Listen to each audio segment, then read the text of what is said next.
Bayan 101.9. Saan ka pa?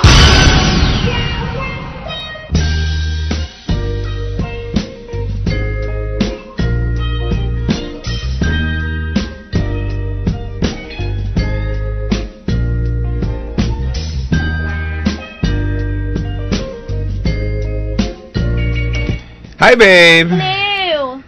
Ayan, kamusta naman? Okay lang. Ito, hindi na ako dinidismenorrhea. Parang sipon lang, ah.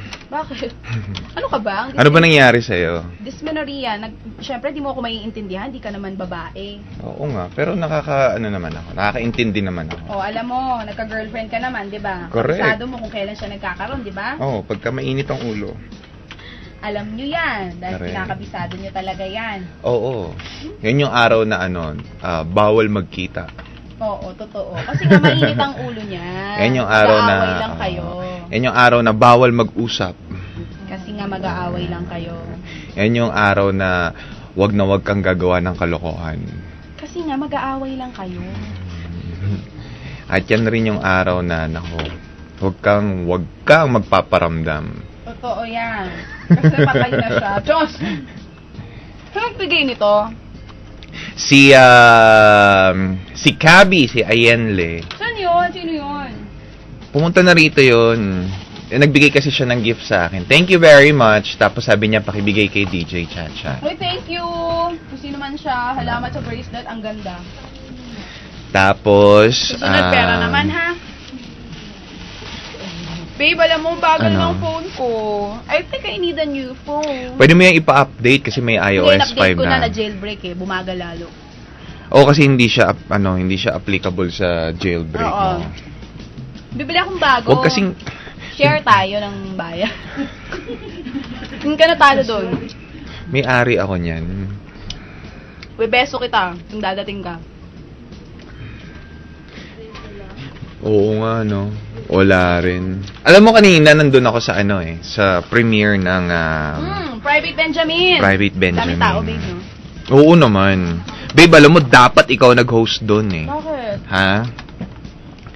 Puro sila yung mga cast na dumating, puro pogi. Oo. Di dapat ang... Ay, sorry. Sorry. Di ang dapat sumasalubong maganda, di ba? Di pwede naman pogi, tas pogi rin.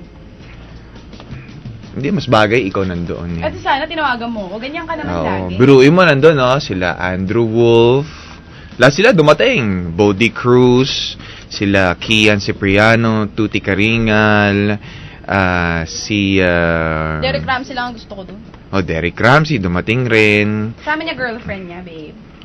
Hindi. Hindi, siya lang. Oo, tapos si... of course, Vice was there. Ang daming tao. Maganda yung pelikula. Hindi nanood ka na ng moving Tagalog. Hindi pa rin.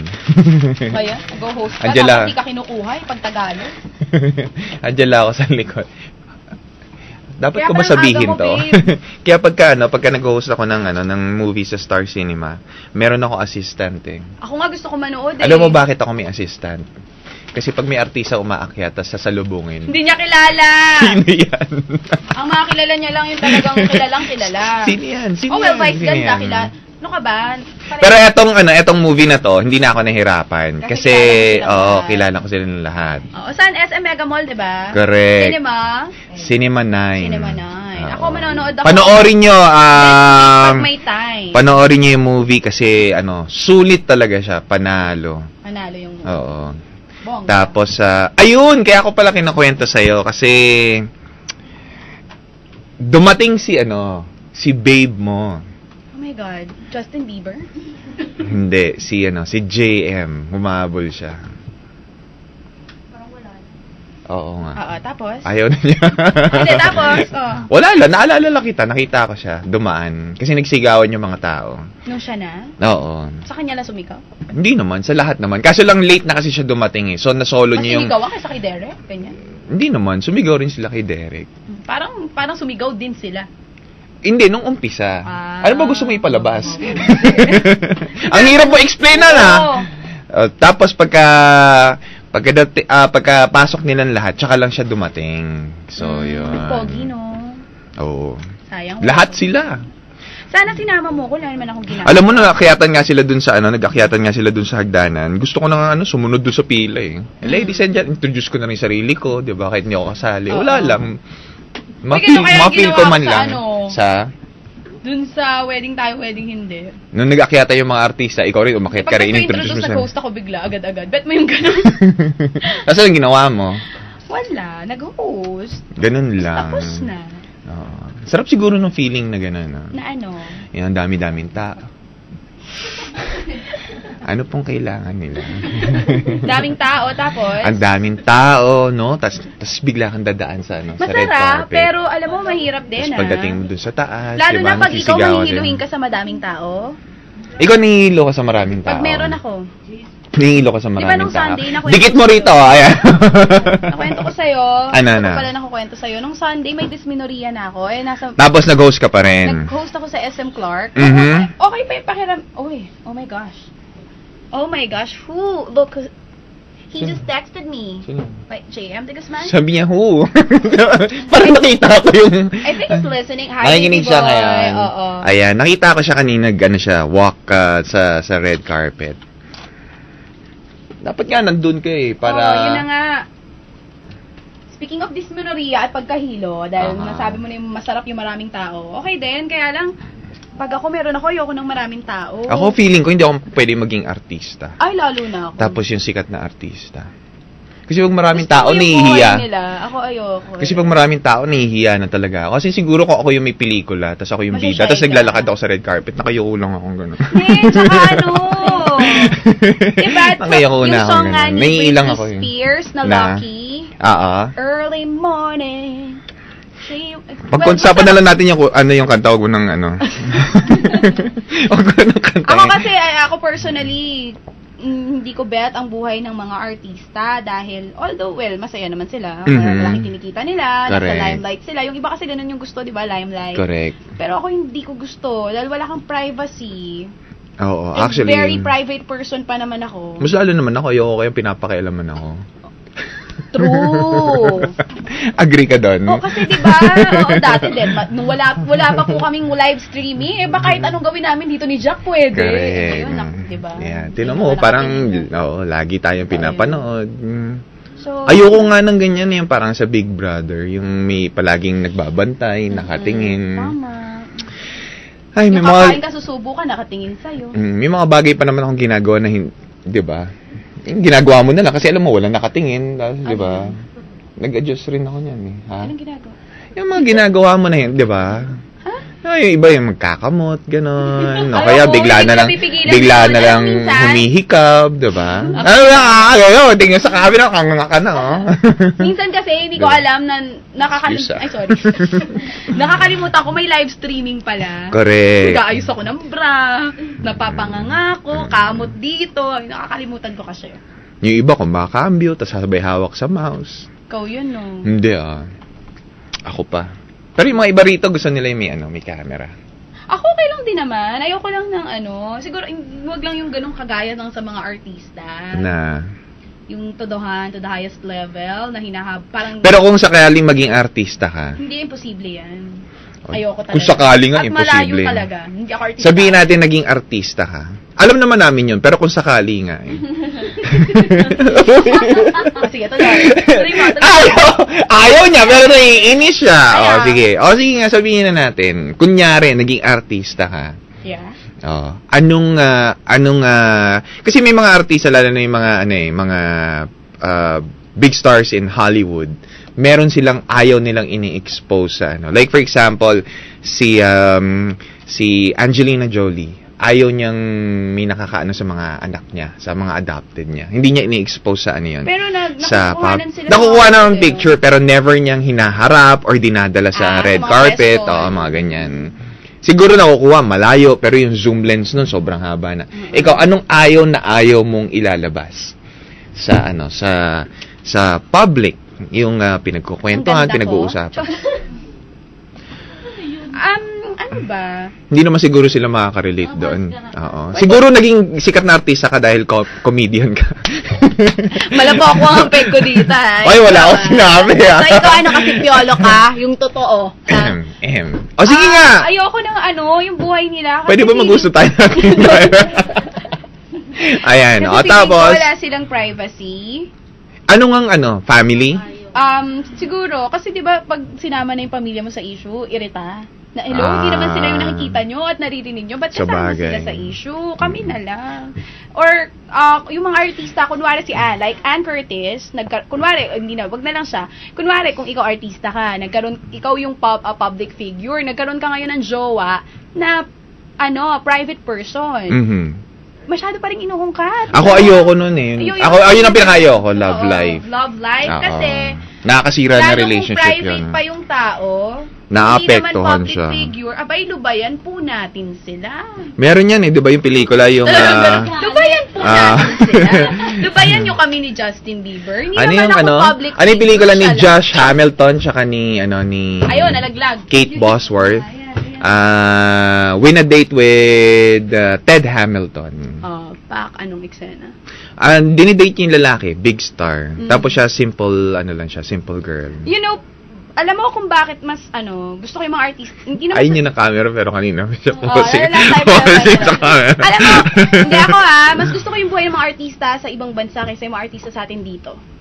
Kasi yun ang gusto mo. Oo, kung sakaling maging big star ka sa ibang bansa. Alam mo kung bakit? Oo. Kasi hindi ka nila mabubusisi. Hindi, I mean sa ibang bansa hindi sila nahihiya na ipakita yung mga ginagawa nila privately. Parang diba, totoo, correct. Diba? Ina-expose nila lahat. Oo, and like dito, ang dami mong pagpa-pretend. Correct. Doon sa ibang bansa, deadma talaga. Kaya tignan mo, yung mga ang daming nagalat na paparazzi. Katulad ni Britney Spears, diba? Nung tumaba siya, wala siyang pakialam na tumaba siya. Exposed talaga. Nung nagpakalbo siya, wala siyang pakialam na nakalbo siya. Siguro, dahil mas liberated sila sa atin, mas hindi sila nahihiyang ipakita or gawin. Kahit siguro nasanay na rin sila na nasa limelight. Abang maaga pa, bata pa, sikat na sila. Pwede, totoo. Kaninong buhay ang gusto mo? Kung nga siyempre, tayo, local. Mamaya na tayo Hollywood. Sige. Kanino ka kunwari, one day lang, trade kayo, kaninong artista? Makikipagpalit ng buhay. Yung lifestyle? Sino ba? Siguro, anong pangalan nito? Si Nelson. Mark Nelson. Gusto mong maging yung buhay kasi niya parang sikat siya, kilala siya, tapos parang sabihin na natin marami nagkakagusto sa kanya, pero yung kasi niya, yung public image niya, simple lang, tapos wala siya masyadong scandal, yung tipong sports pa rin. Simple pa rin. Kahit sikat, simple pa rin. Yun ang gusto ko sa kanya. Wala masyadong scandal, walang chismis. Talaga nakatingin tayo sa camera. Oo nga. Ikaw, kanina naman gusto mo? Gusto ko yung buhay ni, sino to? Saan? Teka, iniisip ko nga yung pangalan niya, diba? Gusto ko yung buhay ni... Mahal. Nikki Hill. Ni Nikki Hill. Or ni Bianca Gonzalez. Bakit? Kasi kagaya parang Mark Nelson din ang peg. Okay. Oo. Nagagawa pa rin nila yung mga gusto nila. Na? Tsaka parang siguro mas Bianca Gonzalez siguro. Basta parang pareho. Simple lang. Si Nikki, kaya ako gusto yung buhay niya kasi hindi siya nahihiya ipakita yung sa kanila ni Billy Crawford. Okay. Unlike yung ibang artista tinatago. Na super kyogo. Alam namang sila na. Oo. Okay, si Bianca Gonzalez, kaya ako siya gusto kasi kahit artist, di ba artista naman kasi siya talaga. Inisip pa rin niya na hindi siya artista, lang siya. Host lang ang tingin niya sa sarili niya talaga. Correct. Simple lang ang Simple pa rin ang tingin niya sa sarili niya. Yun ang gusto ko. Pero sa Hollywood, ang gusto ko sumali sa Kardashian. Gusto mo simple lang, tapos sasali ka sa Kardashian. Ayaw, bakit? Ang papab ng damit nila. Yun ang gusto ko. Oo, fashionista naman kasi sila. Aminin mo, nanonood ka ba ng Unahan na kita, bago may magsalita pang iba, babe, saktong-sakto ka sa Kardashian. Magiging isa ka doon sa mga kapatid. As in, hindi ka mawawala. As in, hindi ka mawawala sa pamilya. Yung tipo... Bakit? As in, kung idadagdag mo yung apelido Kardashian sa pangalan mo, pasok na pasok. Oo, sa lahat ng pinili mo, doon ka. Ang dami siguro tumatawa ngayon, no? Ang daming tumatawa ngayon. Sabihin, biruin mo sa lahat na napili Kardashian pa. As in, pasok na pasok. Kahit ako mag-a-agree ako, babe. Bakit? Tama kasi sinabi mo. Bakit? Papakita ako sa'yo. Tinawag, nagigets na ni Ate Jo. Malalaking balakang nila. Ha, alam ko na yun. Alam ko na yun. Babe, tingnan mo. Sa lahat ng mga magkakabatid ni Isa. Tingnan mo. Oo nga, kakakamukha ko rin sila. Bakit? Oy, alam mo, nung nanonood, di ba before ayoko nung balakang ko, malaki? Pero nung nanonood na ako ng Keeping Up with the Kardashians, oh, babe, tingnan mo. Alam mo, nilove ko na yung balakang ko. Oh, Alam mo lahat kung bakit? sila, oh. Alam mo kung bakit? Uy, ganda ng pants. Alam mo kung Oo. bakit? Uy, kasi silang tatlo, kahit Ayan, na oh, malaki, tingnan mo. di ba usually pag ganyan tinatago? Sila hindi. Pakita talaga yung figure. Pakita. Tsaka Hindi sa bagay kasi balance Alam mo, naman yung alam mo katawan bakit? nila. Hindi Tingnan mo, ako- meron silang dibdib, meron silang balakang. Aray. So ako wala. Ay, tsaka hindi. Ikaw, babe, para ka pato eh. I hate you, ah. Pero naman makinig ka. Pagkataas ng leg, dibdib ka. Ay, tama. Ito yung naging dahilan bukod doon sa Fab yung mga damit nila, Jack Mello. Ito talaga yung... Pagkataas ng leg, dibdib ka. Ito talaga yung dahilan kung bakit ko sila gusto maging kapamilya. You know why? Ay, sorry. Ay, makinig ka sa akin. Hindi mo kasi alis na ako 27, no? Okay, sige. Ano, kasi, nanonood ka ba ng E-Channel? Nanonood niya. Ng Keeping Up with the Kardashians? Correct, nakapanood ko rin yan. Alam mo, sobrang family-oriented nilang lahat. Oo. Lahat sila mapagmahal sa Very, nanay, sa kapatid, close at sa related tatay. silang lahat. Kahit stepdad, no? Mm. So, gusto ko yon. Okay, bye. The way na mag-usap sila. Pangit. Hindi maganda. Dapat pala yung pangalan ni Ronald Duck sa'yo. Hindi kayo. Bebe ko. Wala. Kasama niyo po ako. Kasama niyo po ako hanggang alas 5. Dito lang po yan sa Tambayan 101.9. Saan ka pa? Okay.